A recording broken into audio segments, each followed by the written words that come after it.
السلام عليكم ورحمة الله وبركاته. ازيكم يا حبايب، عاملين ايه؟ معاكم دكتور آية العساسي، مدرس اللغة الإنجليزية اللي هيدرس لكم إن شاء الله المنهج بتاع المعادلة. هنبدأ إن شاء الله النهاردة بالأساسيات، أول محاضرة أساسيات، عشان لو أنت مستواك كويس يبقى أنت بتراجع، لو أنت مستواك متوسط تعلى شوية معانا في الجرامر عشان تبقى تثبت، ولو أنت بعد الشر مستواك ضعيف فإحنا هنبدأ من مش الصفر، إحنا من تحت الصفر. فنسمي الله كده ونبدأ. لو انا طالب عايز ابقى شاطر انجلش، او انا اللغه العربيه عندي هي الاساس وعايز احسن بقى، عايز ابدا كفورين لانجوج او كداخل امتحان معادله، فعايز تبقى اللغه عندي عامه، زي ما احنا عارفين اللي بيحط امتحان المعادله دكتوره في كليه اداب لغه انجليزيه، ما هي مش مدرس، هي يعني مش زي مدرس ثانويه فبيعتمد المنهج، دي دكتوره لغه. فاعمل ايه؟ في رقم واحد، ودي يعتبر اهم حاجه. رقم واحد، انسى انك مصري. انسى انك مصري وانت بتتعلم انجلش. لما نيجي نشرح الجرامر ما تقعدش تقول لي لا احنا بنستخدم كذا، وما تطبقش النحو بتاع العربي على اللغه الانجليزيه، وما تقعدش كل شويه تقول لي لا اصل احنا بنعمل كذا، ولا اصل احنا ما بنعملش كذا، عشان انت ثقافتك ولغتك ونحوك والجرامر كل حاجه في اللغه العربيه مختلفه عن اللغه الانجليزيه. فعشان تبقى شاطر في اي لغه عموما انسى انك مصري، افصل، اتبع بقى اللغه الثانيه بالقواعد بتاعتها. طيب رقم 2، عشان ابقى انا شاطر لغه، رقم 2 اعمل ايه؟ 2 هي نظام وحش شويه وغلط، لكن هو ده اللي ماشي، اللي هو حفظ الكلمات. حفظ كلمات، وكلمات كتير بقى. فانت عندك الحمد لله في منهج ثانويه عامه او الكتاب بتاع ثانويه عامه جايب لك كم كلمات لا باس به، غير كمان اللي احنا هنزودكم بيه ان شاء الله، غير ان احنا مترجمين كل الكلمات الغريبه اللي جت في امتحانات السنين اللي فاتت معادله، هنبعت لك ملف بيه. فانت عشان تحفظ كلمات كويس، زائد كمان انك تحفظ idioms وفريزز وحروف الجر البريبوزيشنز بيلعب فيها كتير جدا في الامتحانات بتاعه المعادله، كل ده هتلاقيه في الكتاب. هنقول لك النطق بتاعها، ونقول لك افضل طريقه للحفظ، وسيادتك بس تحفظ ورايا. رقم 3 بقى، وده اهم حاجه في اي ماده بقى في الكون او اي حاجه في الكون، لو انت ذاكرت كويس، استقبلت كويس، ما حلتش كتير، كل ده بلح، ما عملناش اي حاجه. فانت لازم تمارس، الممارسه هي اهم حاجه. فرقم 3 بقى هي الحل الكتير، وده اكتر حاجه بقى احنا مشهورين بيها، الحل الكتير. هتلاقي مثلا عندك في الكتاب هندي هوم وورك في الكتاب، واجب في الكتاب بتاعك هتحله. الكتاب بتاعك كمان بعده هتلاقي شيت بيعلي بالمستوى شويه، هنعتبر ان الواجب بتاع الكتاب ده مستوى اول، الشيت ده هيبقى المستوى المتوسط. بعد الشيت كل نص محاضره، يعني الوحده بنقسمها مرتين، كل نص وحده هتاخد امتحان عليها، هتاخد شيت، الشيت ده بتسمع فيه الكلمات وحروف الجر والمصطلحات، وهتقلب الشيت من ورا هتلاقي فيه حل ده بيبقى تشوز اختيارات زي امتحان المعادله بالظبط، وكمان في جزئين تحت كده ترجمه، هتختار لنا الترجمه الصح وهنبعت لك الموديل انسر بتاعه. ليه اختار الترجمه وانا ما عنديش في امتحان المعادله ترجمه؟ عشان تنسق نفسك على حته حفظ الكلمات الكتير اللي احنا لسه قايلينه، او تتعود ان انت تختار الكلمه الصح، او تخمن الكلمه اللي مش عارف معناها لو هي الدنيا واقعه منك قوي، وده بيأقلمك بعد كده على امتحان المعادله. لو انا داخل ان شاء الله الامتحان بتاع المعادله اعرف لو في جمله انا عارف كذا كلمه فيها وفي كلمه مش عارفها اخمن معناها من وسط المعاني. يبقى اول حاجه ان شاء الله تنسى ان انت مصري خالص، افصل ما بين مصريتك واللغه العربيه وبين الانجليش. تاني حاجه تحفظ اللي احنا هنقول عليه. بصوا بصفه عامه امتحان اللغه الانجليزيه من سنه 21 او 20 حتى الان هو امتحان لغوي بحت. كان الاول 17 18 19 كان بيجي نص الامتحان يا نص جرامر يا التلتين كمان الجرامر في الاساسيات والتلت لغه او نص لغه. دلوقتي الموضوع اختلف تماما، افتح كده امتحان 20 21 22 23 لحد امتحان السنه دي هتلاقي الامتحان لغوي. يعني ايه لغوي؟ يعني 80% منه معتمد على اللغه مش على الجرامر، 80% منه معتمد على انك تبقى حافظ، راجل حافظ كلمات كويس، راجل اللغه بتاعتك اشتغلت عليها كتير، اهم حاجه بقى حليت كتير قوي على اللي انت حفظته واشتغلت عليه. فالنهارده بامر واحد احد هنبدا اول حصه اساسيات في الجرامر، نسمي الله كده ونبدا. لو انا عايز اعمل جمله انجلش، او انا عايز افصص الجمله الانجلش اللي عندي في الامتحان، وعايز اقول دي البدايه بتاعتها ودي النهايه ودي هتاخد ايه وناقصني ايه، اعمل ايه؟ فقال لك ركز الاول في الفرق ما بين العربي والانجليزي اللي احنا قلنا عليه. احنا عندنا هنا الانجلش وعندنا هنا العربي. قال لك في الانجليزي الجمله لازم تبدا بفاعل ومفيش بديل عن كده، لازم تبدا بفاعل مفيش بديل، لانك لو بدات بفعل دي مش هتبقى جمله، ده هيبقى سؤال وهيبقى فيه علامه استفهام في الاخر. انما انا عايز اعمل جمله فانا لازم ابدا بفاعل. ثم بعد الفاعل قال لك هنحط كده بين قوسين حاجه اسمها auxiliary verbs، او المصريين بيسموها helping verbs، الترجمه بتاعتها الافعال المساعده. يبقى انا عندي كده في الانجليزي في حاجه اسمها فعل مساعد. طيب بعد الفعل المساعد في ايه؟ في بقى فعل اساسي. فعل اساسي. يبقى انا عندي الفعل المساعد حاطاه بين قوسين عشان احيانا في ازمنه بيبقى موجود واحيانا ما بيبقاش موجود، انما الفعل الاساسي انا حطيته ثابت اهو، فعل اساسي. ليه فعل اساسي؟ عشان ده بيسموه الباشا بتاع الجمله. باشا الجمله يعني هو ثابت موجود دايما ما بيتشالش. طب بعد كده بيقول لك زائد ذا ليست اوف ذا سنتنس، يعني بقيه الجمله. يبقى احنا الاساسيات عندنا في الجرامر نركز عليها ان احنا نبدا بفاعل بين قوسين يبقى في فعل مساعد بين قوسين، يعني معناه ان في ازمنه مش هيبقى موجود فيها، ثم الفعل الاساسي ده بيسموه باشا الجمله. يعني ايه باشا الجمله؟ يعني مش هينفعك في حاجه، هو جاي عشان يبقى في الجمله يديها معنى، لكن انت لا ينفع تستخدمه في النفي ولا ينفع تستخدمه في السؤال. طب لو جينا نعمل مقارنه بين العربي والانجليزي زي ما اتفقنا كده، تعالوا العربي. فالعربي لو جيت مثلا بدات الجمله بفاعل هحط بعدها فعل عادي لغه عربيه وهكمل بقى، ممكن يجيب حال صفه جر ومجرور مفعول اي حاجه. طب لو انا عايزه، ودي هيبقى اسمها جمله اسميه بالمناسبه لو حد فيكم ناس العربي، الفاعل ده اللي هو بيبقى اسم فهيبقى اسمها جمله اسميه بادئه بمبتدا ثم الباقي. طب لو انا عايزه ابدا وكده الجمله صح. طب لو انا في اللغه العربيه عايزه ابدا بفعل، فعادي جدا الفعل هيجي بعده فاعل ثم هيكمل الجمله. طب هل الجمله دي كده صح في العربي؟ كده صح في العربي، هيبقى اسمها جمله فعليه. يبقى العربي متاح ان انا ابدا بفاعل ومتاح ان انا ابدا بفعل. عشان كده قلنا انسى انك مصري او ما تطبقش اللغه العربيه على اللغه الانجليزيه. يبقى في اللغه العربيه انا ابدا بفاعل صح، ابدا بفعل صح، جمله اسميه وجمله فعليه. انما الانجليزي ابدا بفاعل فقط وما ينفعش ابدا بحاجه غير الفاعل.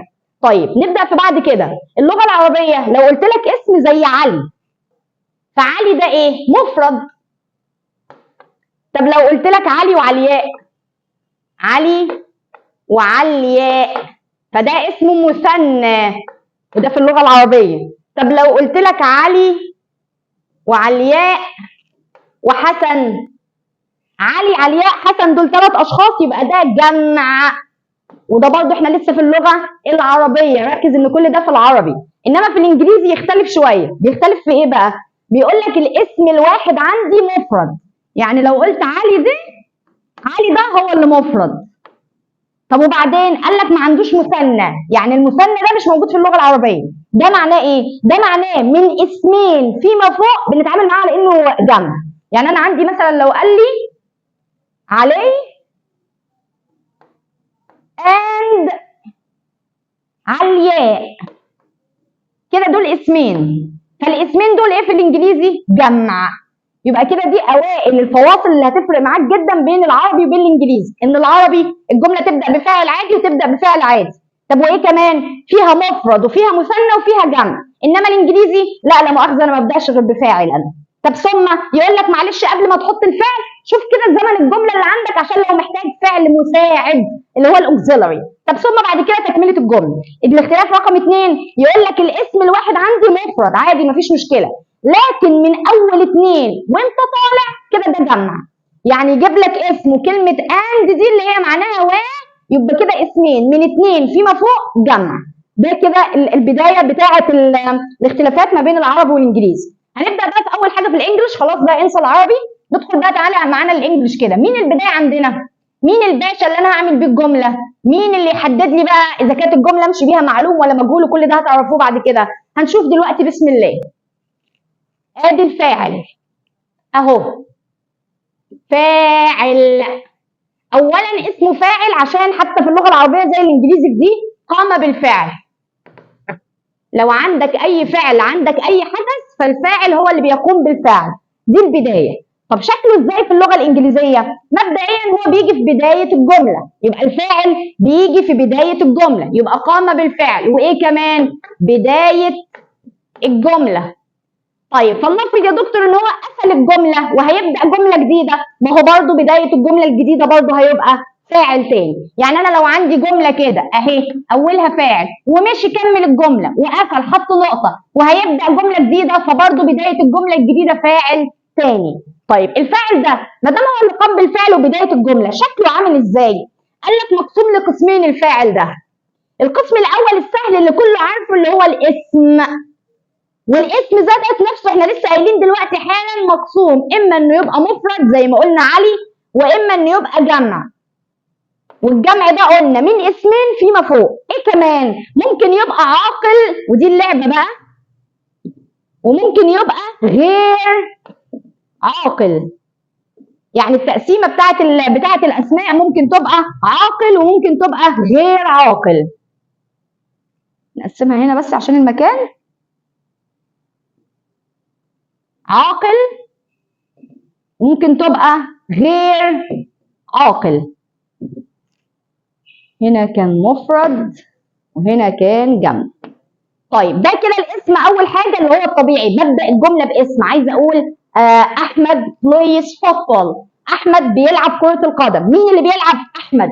احمد ده بدانا بيه الجمله، هو اللي قام بالفعل يبقى هو فاعل، وبدانا بيه الجمله. وده ايه؟ اسم. والاسم نوعه ايه؟ مفرد. طب والمفرد ده ايه؟ عاقل.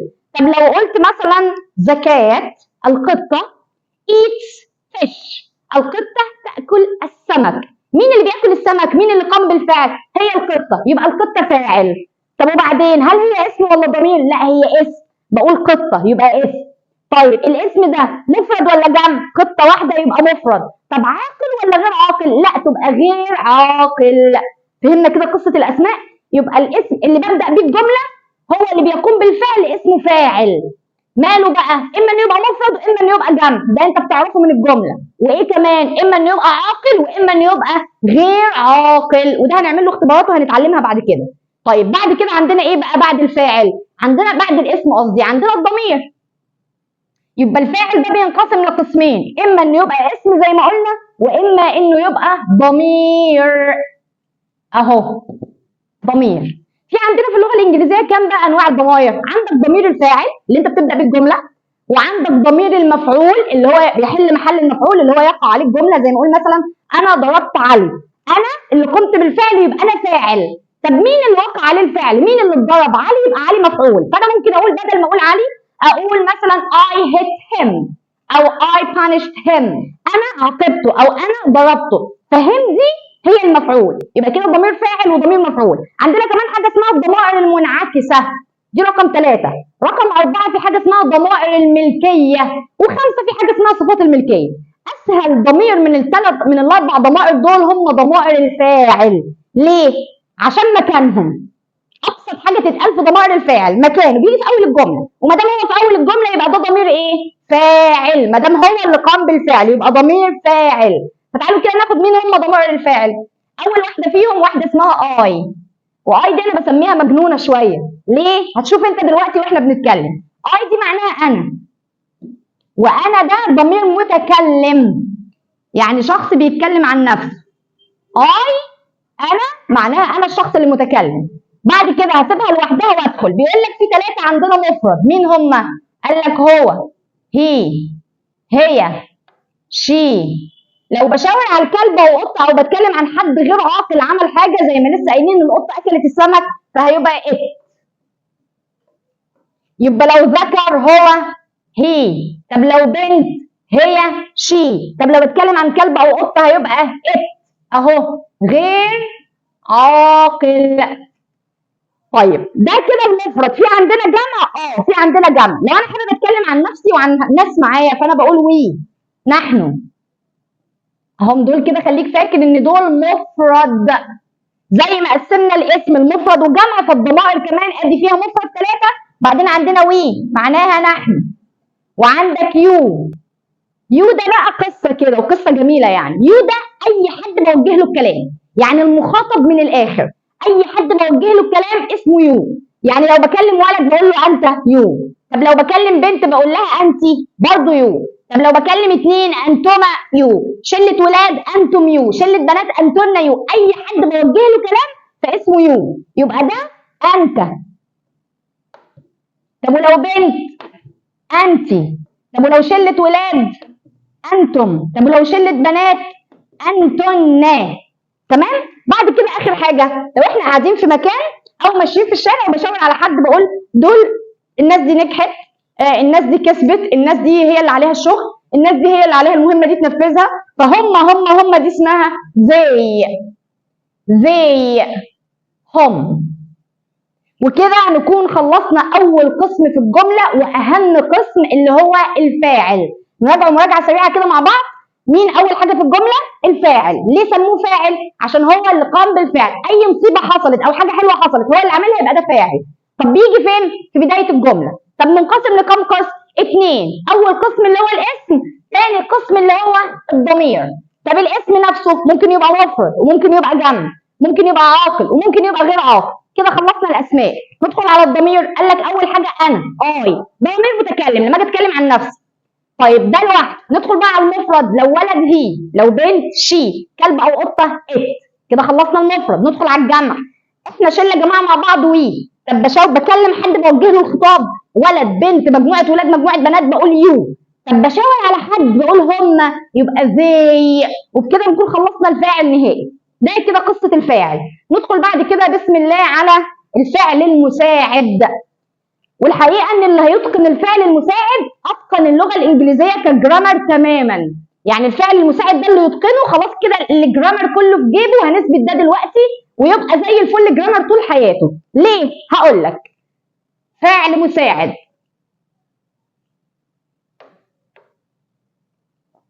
طيب مبدئيا كده هو ليه اتسمى مساعد؟ عشان جاي يساعد بمنتهى البساطه. مساعد عشان جاي يساعد. طب وانت هتساعدني في ايه؟ مش احنا لسه قايلين من شويه ان الفعل الاساسي ده باشا الجمله، ده ما ينفعش يساعدك في حاجه. ده مثلا عامل زي الملك بتاع القصر كده. فالملك بتاع القصر عايش في القصر بتاعه. ينفع يبقى القصر مش نظيف فنقول له نظف؟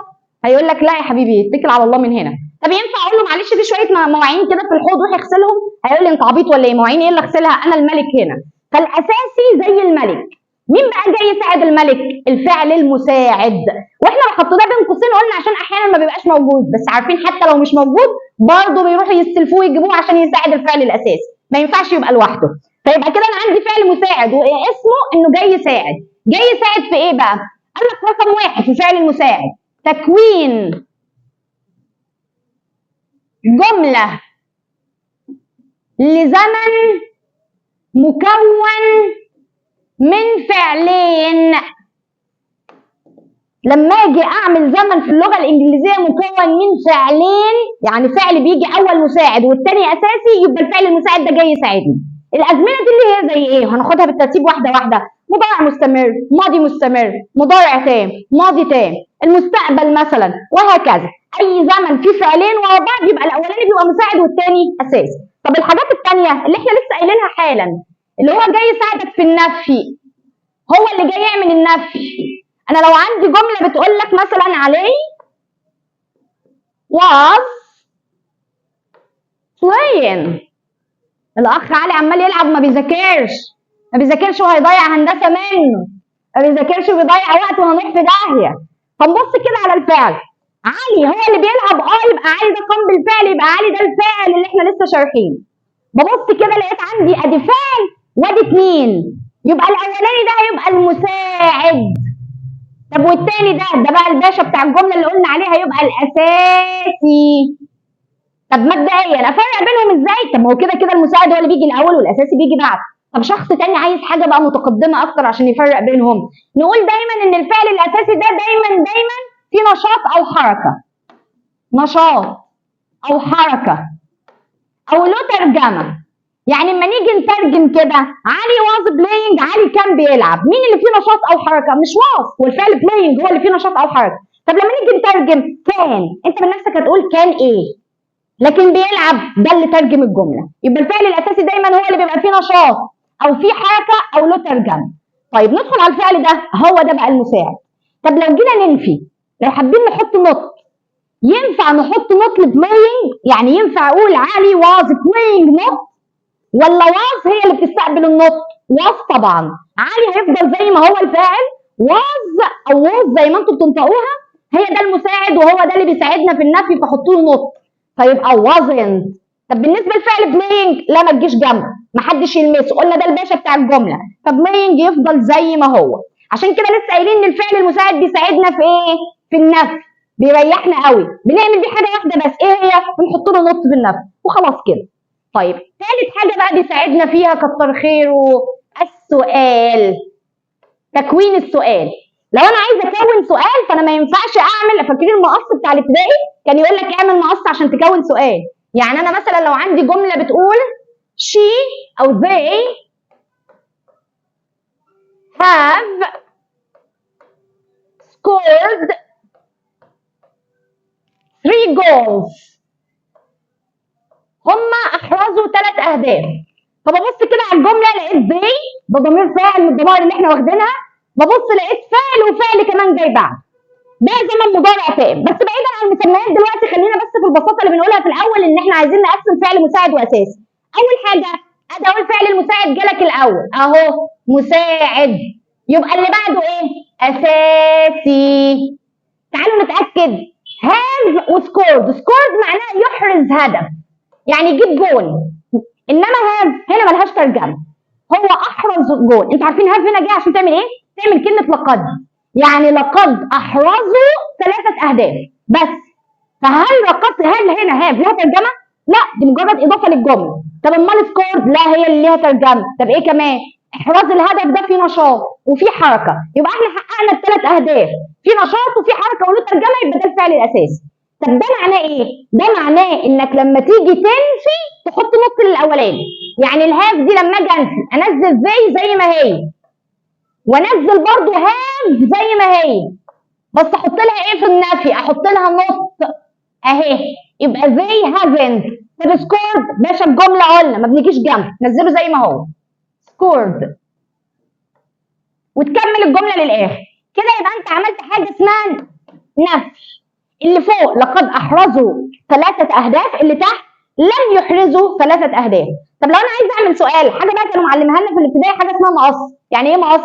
بنشقلب بس كده اول كلمتين، فبص كده عندك ادي اول كلمه وادي الثانيه، هعملهم مقص ازاي؟ هجيب الثانيه دي في الاول كده واجيب الاولى بعدها بس بمنتهى البساطه. فادي هاف الثانيه ابدا بيها الجمله اهي هاف. طب وادي دي زي حطها ورا زي. الفعل الاساسي قلنا مليون مره ده باشا محدش يجي جنبه، هينزل زي ما هو، ما بنتعاملش معاه اصلا. سكورد لسه مش ده الوقت اللي هنتعامل معاه فيه. وتكمل الجمله للاخر وتحط لي علامه استفهام كده، علامه الاستفهام وبدايه الفعل، يبقى انت عملت سؤال. هل كده فهمنا امتى يبقى الجمله ماشيه في حالها الفعل المساعد يدخل عشان يساعدنا فيها؟ اول حاجه لو الفعل المساعد ده مش موجود الزمن ده يبقى اسمه ماضي بسيط. طب لما الفعل المساعد بقى موجود بقى الزمن اسمه مضارع تام، عشان كده قلنا هيكون زمن مكون من فعلين.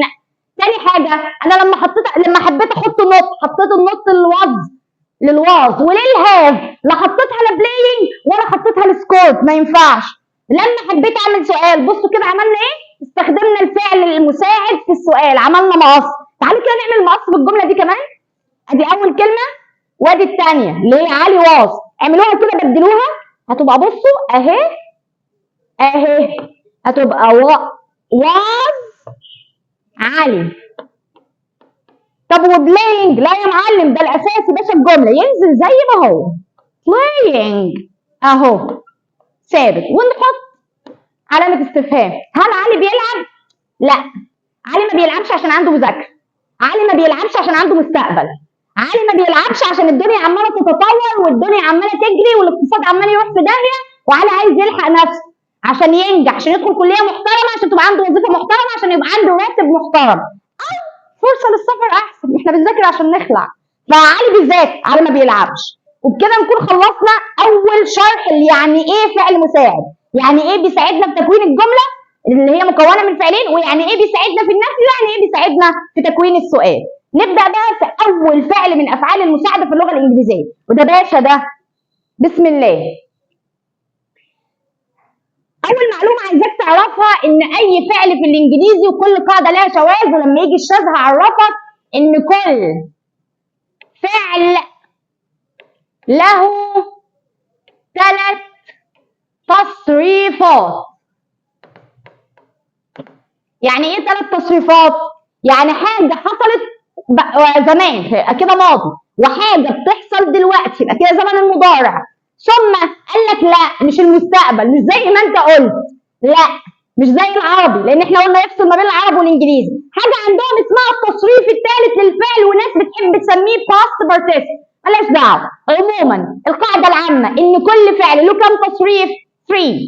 التصريف الاول اللي هو في الماضي في المضارع، التصريف الثاني بيبقى ماضي، التصريف الثالث اللي هو التصريف الثاني. ده معناه ان الفعل اللي انا هاخده دلوقتي يبقى رقم 1. سمي الله كده، صلى على حبيبك النبي. بص معايا على اول فعل اهو. 1 فعل اسمه فعل بي. طب ما احنا لسه قايلين ان كل فعل له كام تصريف؟ 3. تعالى نصرفه بقى 3 تصريفات. التصريف الاول بيبقى مضارع. طب التصريف الثاني بيبقى ايه؟ بيبقى ماضي. طب التصريف الثالث بيبقى ايه؟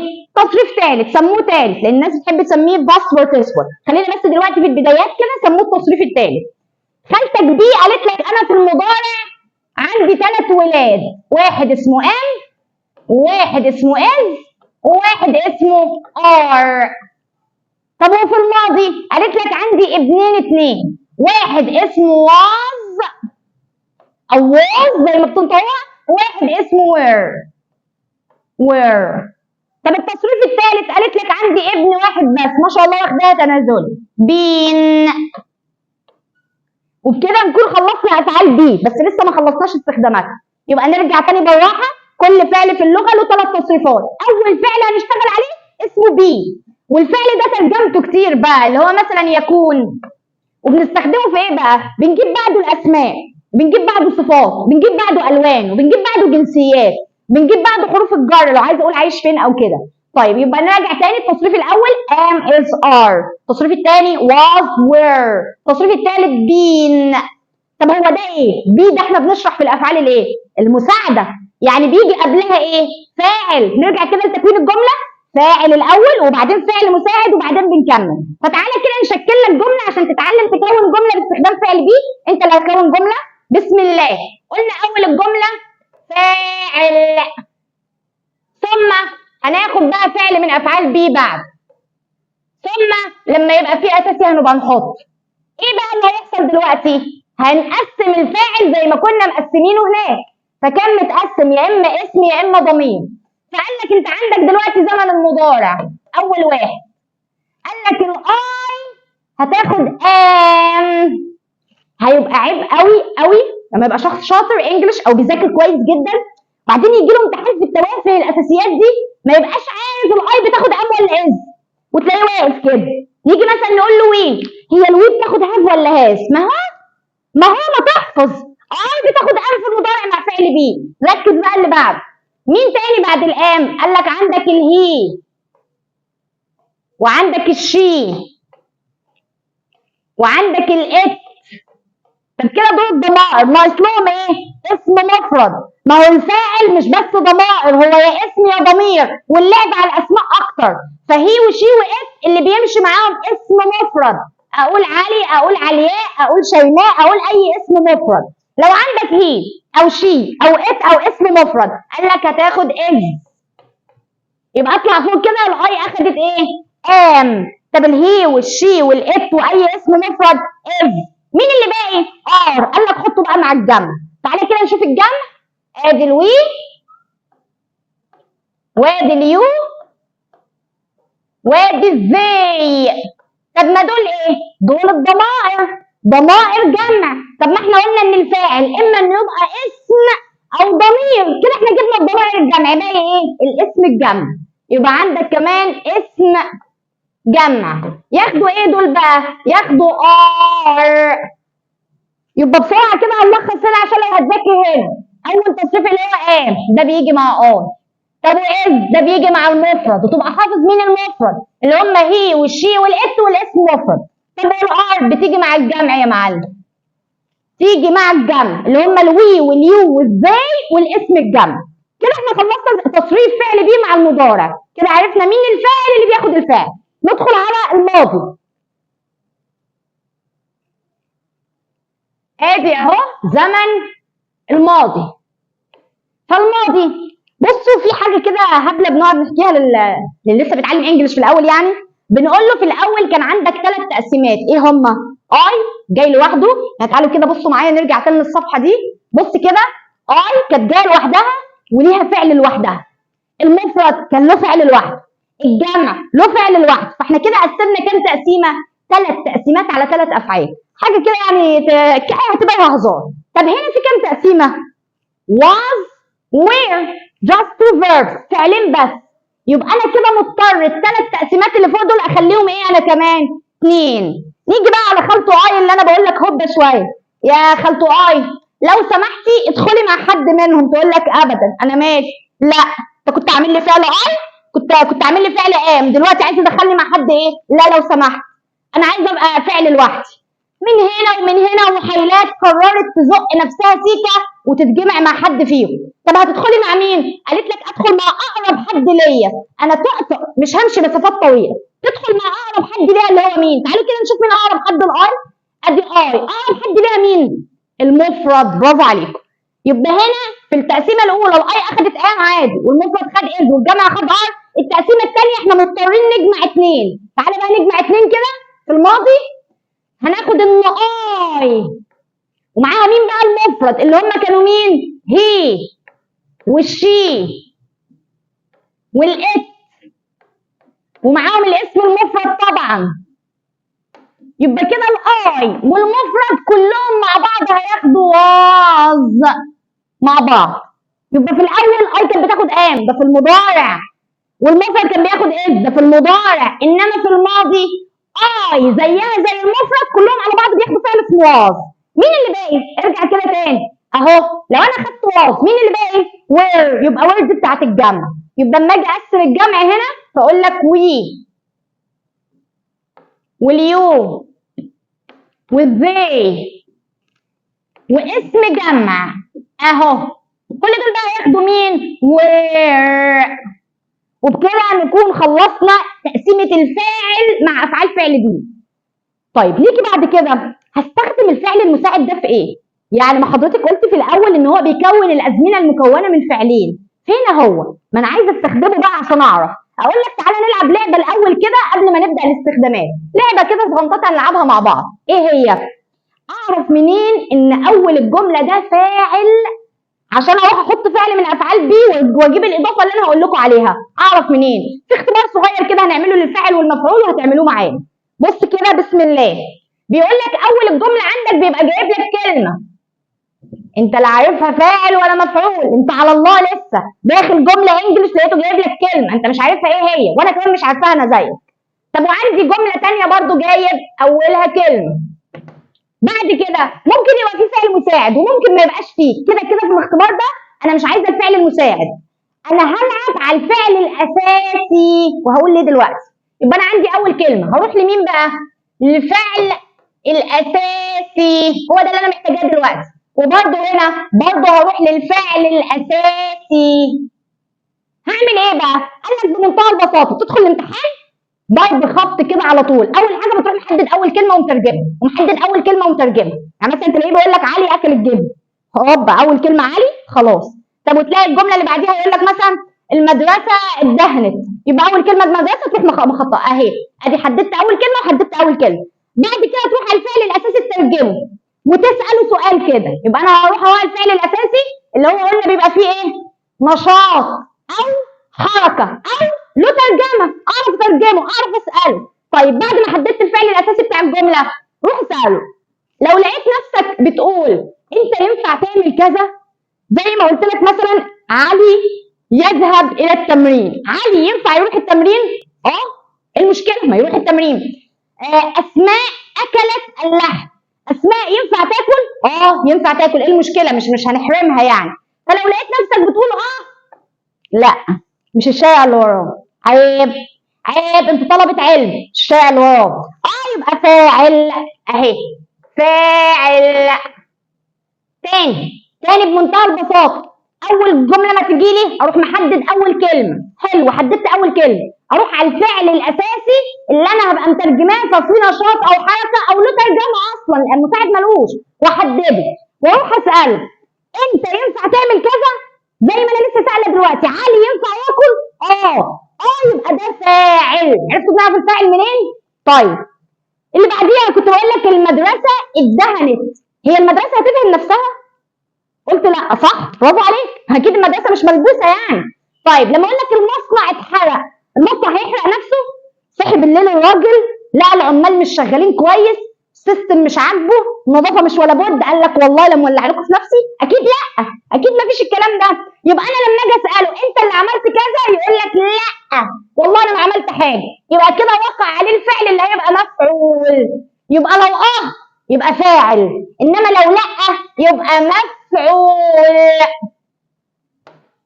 ولما الجمله تبقى بادئه بفاعل يعني انا عارف مين اللي عمل المصيبه، الجمله دي بيسموها في اللغه معلوم، يعني معروف الفاعل بتاعه، عارفين مين اللي عمل المصيبه.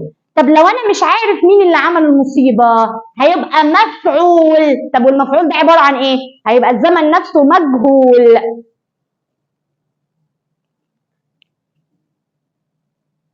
تمام كده؟ يبقى مجهول. طب وليه سميناه مجهول او ليه بنقول عليه مجهول؟ عشان الفاعل مش معروف. لما اقول لك المصنع اتحرق، هو انا عارف مين اللي حرقه؟ لا، في اضافه كده مصريه بتضاف في بعض الكتب والحاجات بضحك عليها قوي. يعني مثلا يقول لك ايه؟ the factory، المصنع has been burned، تم حرقه باي علي، بواسطه علي. طب فين المجهول يا معلم؟ ما انت قلت لي اهو في الاخر بواسطه علي، بس احيانا بيجيبها عشان يقول لك، بقول لك الباي دي معناها ان الفاعل في الاخر ما جاش في الاول، يبقى الجمله دي مجهول. فماشي تمام. شفتوا الاختبار ده؟ تقريبا هنعمله في شهر او شهرين قدام، هنفضل شهر او شهرين قدام نعمل الاختبار ده عشان اشوف اخد انه فعل مع مين، اثبت فعل مين مع مين، لانه هينفعك قوي في الافعال الجايه كلها. وهنرجع ناخده تاني ان شاء الله بامر واحد احد في الترم الثاني، الوحده الثامنه، قاعده كامله اسمها المعلوم والمجهول. لو انت بقى من دلوقتي عرفت اللعبه دي خلاص كده انت مش محتاج حاجه، هيبقى خلاص كده الزمن بالنسبه لك زي الفل، انت عارف مين المعلوم ومين المجهول والتكوين زي الفل. طيب نبدا بقى بفعل مين؟ احنا بنحكي كل ده ليه؟ عشان نقول افعال دي بتاخد مين. فبص كده يا معلم، سمي الله. سميت؟ سمي الله. بيقول لك لو عندك اول الجمله فاعل، لو عندي اول الجمله فاعل يعني بدات بفعل، يعني ايه؟ يعني انا رحت سالته انت اللي عملت كذا وقال لي اه، اعمل ايه؟ اهو فاعل. وبعد الفاعل ده لقيت معاك فعل من افعال بي اللي احنا لسه واخدينهم حالا دلوقتي. افعال بي اللي احنا لسه واخدينهم الخمسه اللي هم مين؟ في المضارع am is are. طب والماضي كان معانا مين؟ كان معانا was were. كده دول خمس افعال ولاد بي. اعمل ايه؟ قال لك حط فعل زائد اي ان جي اللي بيسموه جيرانت وانت مغمض. وبكده نكون حلت لك مشكله زمنين، مضارع مستمر وماضي مستمر بمنتهى البساطه. تاني لو حددت، طب انا اعرف منين انه فاعل؟ هي دي بقى اللعبه اللي انا كنت لسه بلعبها لك دلوقتي. اعرف منين؟ بعمل ايه؟ بحدد اول كلمه ثم بروح على الفعل الاساسي. خد بالك الاساسي يعني ما ينفعش اسال بيه، بروح على الفعل الاساسي اساله انت عملت كذا، فهتلاقيه بيقول لك اه. هروح حاطط ايه؟ فعل زائد اي ان جي. تعالى ناخد مثال. يقول لك سهى، فسهى دي مفرد، فيا اما تاخد في المضارع از واما تاخد في الماضي واز. فانا هختار المضارع دلوقتي is sleeping، وهقفل الجمله على كده، مش وقت تطويل ولا جمل معقده دلوقتي، واحده واحده. ايه اللي احنا اتفقنا عليه؟ قلنا بنعمل ايه؟ اول كلمه بروح احددها ثم بروح على الفعل الاساسي اللي هو باش الجمله واحدده هو كمان. طب وبعدين اعمل ايه؟ روح اساله يا معلم. شفت اللعبه اللي احنا لسه لاعبينها هنا اهي شهرين لقدام هنلعب نفس اللعبه دي مع بعض. حدد اول كلمه وتروح تسال وتحدد الفعل الاساسي وتروح تساله. طب يلا نروح نسال. دي اول كلمه سهى وادي الفعل الاساسي، يلا نساله مع بعض. سهى ينفع تنام؟ اه اهي يبقى سهى فاعل، ده اللي احنا متفقين عليه هنا اهو. قلنا بنحدد اول كلمه ونروح نسال الفعل الاساسي. لو قلنا له انت اللي عملت كذا وطلع ينفع، يبقى ده ايه؟ فاعل. حلو كده؟ حلو. نرجع للقاعده الاساسيه. بص كده على القاعده الاساسيه بتقول لك ايه؟ لو عندك فاعل، ايوه يا معلم اهو فاعل، وبعدين لو عندك فعل من افعال بي، ايوه ما هو ايه ده فعل من افعال بي، والله صح انت باشا، يبقى ده فعل من افعال بي. بص بيقول لك خد ايه وانت مغمض؟ يعني وانت مغمض ادخل على الاختيارات دور على الفعل اللي فيه اي ان جي وخد. ايوه هو ده فعلا فعل زائد اي ان جي. باشا باشا الجمل مضارع مستمر وماضي مستمر بمنتهى البساطه. ثم بعد كده بيقول لك طب افرض بقى الزمن كان مفعول. افرض بقى كان مفعول. اعرف منين انه مفعول؟ من الاختبار اللي احنا قلنا عليه. تعالى كده نشوفه. بسم الله. بيقول لك لو مفعول اهو مفعول، فقال لك برضه لو مفعول ومعاك فعل من افعال بي برضه، فانت عندك اختيار من اتنين. ايه هما؟ اما انك تاخد التصريف الثالث مباشر، وقلنا التصريف الثالث ده اللي هو مين؟ التصريف الثالث ده اللي هو الفعل في التصريف الثالث. الفعل في التصريف الثالث اسمه الباست بارتيسيبل او تصريف ثالث. يبقى تاني بقول لك بي بي او الباست بارتيسيبل ده معناه فعل في التصريف الثالث، وهشرح لك يعني ايه دلوقتي الثلاثه. هجيب لك فعل واحطه لك في الثلاثه. او بقى الاختيار الثاني قال لك لو الزمن مستمر فانت هتاخد حاجه اسمها بينج تصريف ثالث. بينج اللي انتوا بتنطقوها بينج، ايوه بينج زائد التصريف الثالث. فتعالوا نثبت كده مع بعض حاجات. تعالوا نثبت مع بعض حاجات. نثبت ايه؟ ان المفعول كده كده مرتبط بالتصريف الثالث. يعني اي جمله في الدنيا هتبدا بمفعول لازم يجي معاها تصريف ثالث. خلاص ده ثوابت. ايه اللي مختلف؟ قال لك ايه الزياده دي بقى؟ ايه بينج دي؟ جايه ليه؟ قال لك جايه عشان تقول لك ان الزمن ده مستمر. يبقى انا عندي نوعين من الازمنه، اما ان يكون الزمن بسيط زي ما بتسمعوا مضارع بسيط ماضي بسيط، واما ان يكون الزمن مستمر مضارع مستمر ماضي مستمر. طب انا هعرف منين؟ انا هعرف منين ان ده ماضي مستمر او مضارع مستمر؟ بالاضافه اللي بتتحط للمفعول اللي هي بينج. طب انا عايز ارجع تاني اللي كنا بنقوله اللي هو ايه؟ بعمل ايه؟ بحل ازاي؟ تعالوا نسال بمنتهى البساطه. اهو انت اللي عملت كذا بروح اسال التصريف الثالث انت اللي عملت كذا، فهيقول لي لا. لا دي يبقى مفعول. تعالوا نشوف كده احنا كنا هنا عاملينها اهو. بنحدد اول كلمه ونروح نسال الفعل الاساسي. المدرسه ينفع تدهن نفسها؟ لا. لا يبقى ده مفعول وش وانت مغمض. نرجع بقى للصوره اللي كنا بنقولها اهو. مفعول وادي فعل من افعال بي، يا اما اخد تصريف ثالث في الازمنه البسيطه يا اما اخد بينج تصريف ثالث. في بقى ملحوظه كده صغنططه بنقولها احيانا. يعني انتوا الازمنه اللي انتوا هتاخدوها فيها روابط وهتدرسوا الازمنه ان شاء الله فهتعرفوا ان هي مستمره. طب افرض انا لسه على الله في البدايه ودكتور ايه هتبعت شيت محترم عشان يتحل، فانا عايز اعرف الاستمرار بقى اعرفه ازاي؟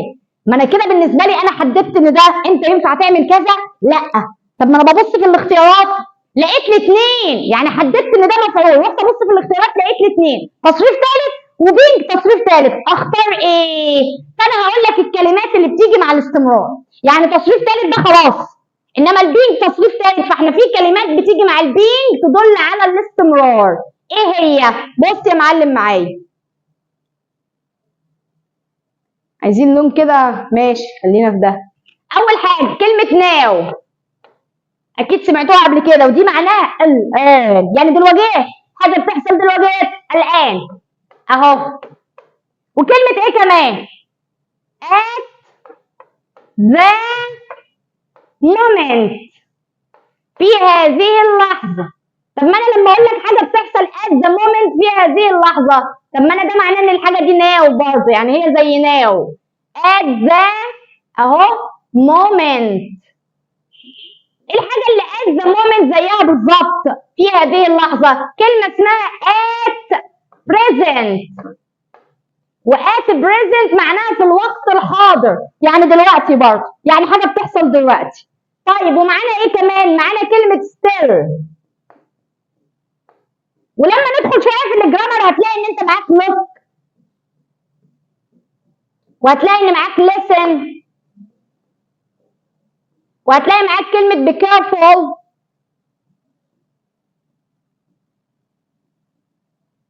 وهتلاقي معاك كلمه واتش اوت كمان. تمام كده؟ يبقى انا كده تاني هحدد اول كلمه هروح اسال الفعل انت اللي عملت كذا فيقول لك لا والله العظيم ما عملت حاجه.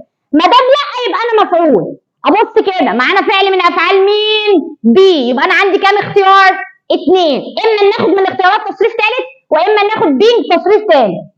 امتى هاخد بينج تصريف ثالث؟ لما الاقي كلمه من كلمات الاستمرار دي. لحد كده الدنيا تمام؟ تيجوا ناخد امثله على الاضافه دي. يقول لك الجمله اللي احنا لسه قايلينها the factory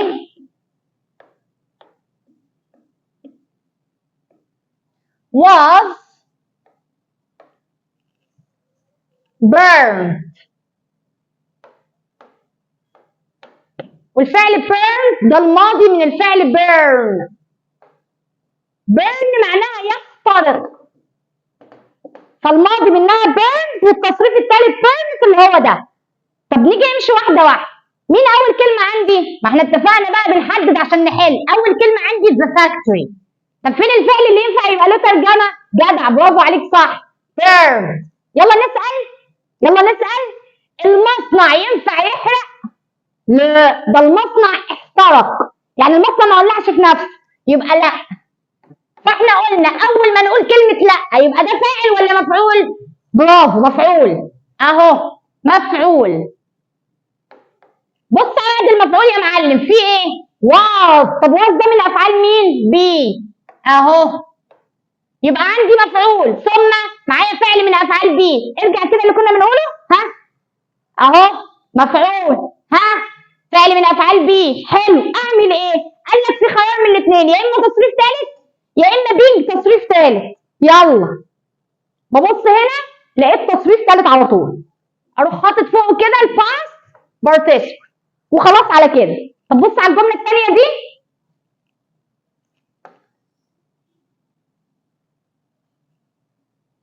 بيقول لك سالي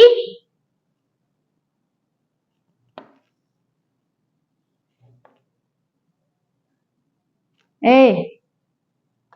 سالي and Soha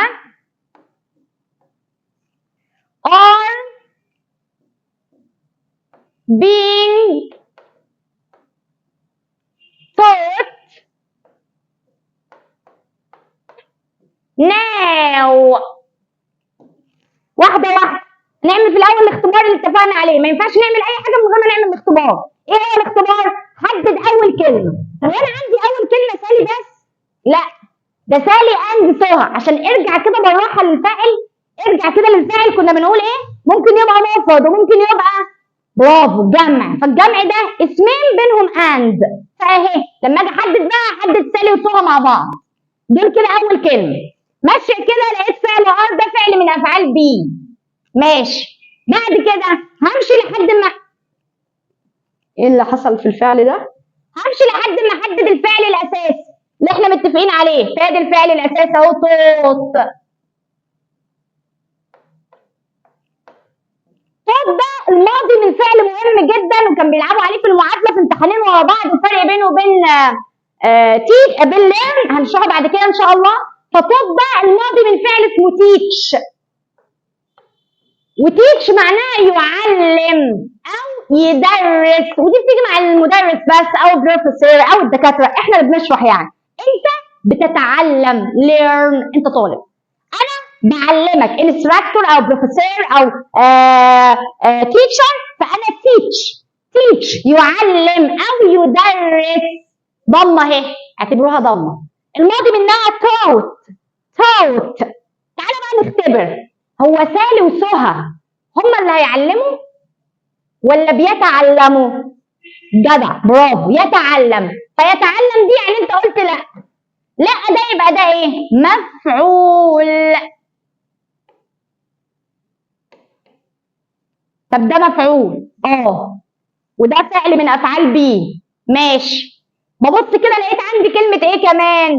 ناو. دي بتدل على ايه؟ احنا لسه قايلين من شوية استمرار. يبقى ناخد مين؟ بينج الاول ثم التصريف الثالث. تعالوا كده نرجع للقاعده اهي كنا بنقول مفعول. حلو، يجي معانا ايه؟ فعل من افعال بي. تمام، اللي يجي بعدها اما تصريف ثالث واما لو في كلمه داله على الاستمرار هناخد بينج تصريف ثالث اهو، استمرار. لحد كده تمام؟ ارجع بقى للجمله اللي كنا بنقولها، سالي وسه. حلو، بي فعل من افعال بي اللي هو ار، ثم في كلمه بتدل على الاستمرار فناخد بينج تصريف ثالث اهي، بينج تصريف ثالث. جمله تانية عشان توضح اكتر.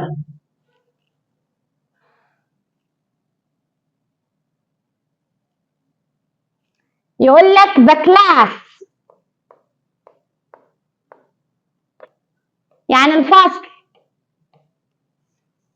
is being painted. نكمل الجملة at the moment. الفصل ودي أول كلمة. طب ببص على الفعل الأساسي لقيته بيقول لك يدهن. طب هو الفصل هيدهن نفسه؟ ها؟ لا، برافو صح كده. يبقى احنا بنعمل ايه؟ الاختبار اللي اتفقنا عليه، اوعى تحل من غير الاختبار. اوعى تتجرأ تحل من غير الاختبار غير لما تبقى كينج انجليزي. برنس وماشي وحلل مليون جمله، حل من غير اختبار. هيبقى الافعال بالنسبه لك بقت لعبه. لو انت عارف ان طبيعي فعل بنت مش هيبقى ده اللي بيدهن، بس تطمن بس. يبقى نعمل الاختبار الاول. اول كلمه عندي هي كلمه ذا كلاس، الفصل. ماشي كده، لقيت اس ده فعل من افعال بي. ببص لقيت فعل اسمه painted، المضارع منه paint. يعني ايه؟ معناها يدهن. يدهن بقى، يلون. طيب الفصل، الاختبار بقى اللي احنا بنعمله، الفصل هيدهن نفسه؟ ايوه برافو، لا استحاله يدهن نفسه.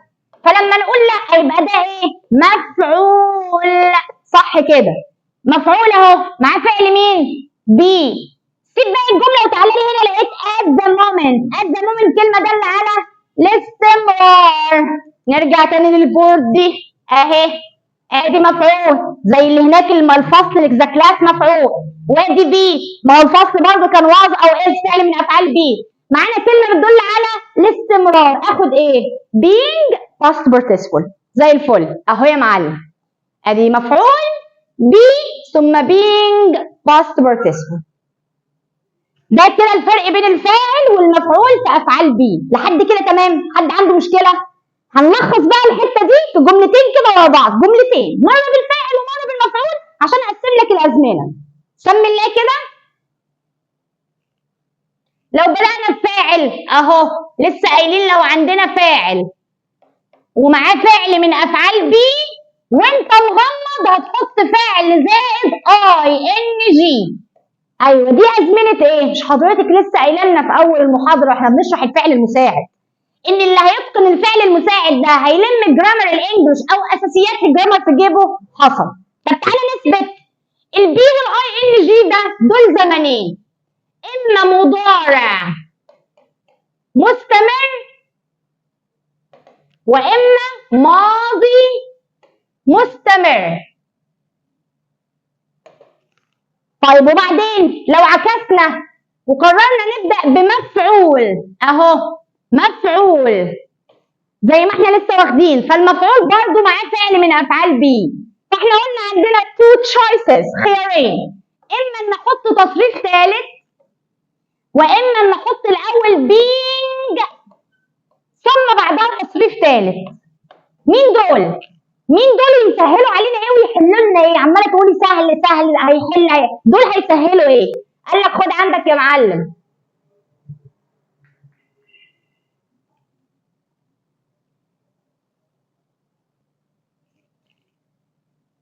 نرجع للي كنا بنقوله بقى.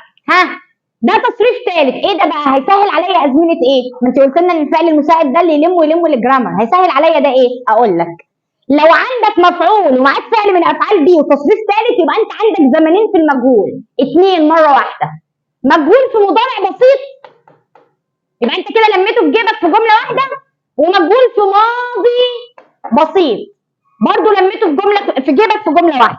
اهو مفعول فعل من افعال بي تصريف ثالث، ده هيبقى المجهول. ما احنا اتفقنا ان اي مفعول يعني مجهول. اهو مجهول. طب بالنسبه لبينج تصريف ثالث، زمن اسمه مستمر اهو، يعني اسمه مستمر. ففي كام زمن هو كمان؟ اثنين، بس المره دي مضارع مستمر وماضي مستمر. يبقى انت بفضل الله دلوقتي في جيبك مضارع مستمر وماضي مستمر تكوين، والمجهول في المضارع المستمر والماضي المستمر، والمجهول المضارع البسيط والماضي البسيط.